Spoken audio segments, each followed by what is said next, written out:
এখন আর জমি নিয়ে অন্যায় করলে রেহাই নাই। নতুন ভূমি অপরাধ প্রতিরোধ ও প্রতিকার আইন 2023 অনুযায়ী জমি সংক্রান্ত অপরাধ এখন সরাসরি শাস্তিযোগ্য ফৌজদারি অপরাধ। শাস্তির বিধান: জমি দখল, জাল দলিল, মিথ্যা মালিকানা দাবি, সর্বোচ্চ 7 বছর কারাদণ্ড এবং অর্থদণ্ড 2 হতে পারে। দ্রুত বিচার: এই আইনে বলা হয়েছে 3 মাসের মধ্যে জমি সংক্রান্ত মামলা নিষ্পত্তির লক্ষ্য নির্ধারণ করা হয়েছে। যে কাজগুলো এখন অপরাধ: অন্যের জমি জোর করে দখল করা, জাল কাগজ তৈরি বা ব্যবহার করা, নিজের না হয়েও জমির মালিকানা দাবি করা, শরিকদের হয়রানি বা অধিকার বঞ্চিত করা। সতর্কবার্তা: জমি নিয়ে পুরনো চলবে সংস্কৃতি এখন আর চলবে না। আইন ভাঙলে সরাসরি জেল, কোনো ছাড় নেই।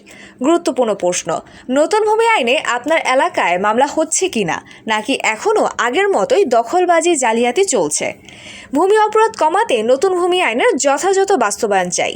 সচেতন হন, অন্যায়ের বিরুদ্ধে দাঁড়ান। আপনার এলাকার বাস্তব চিত্র কমেন্টে জানান।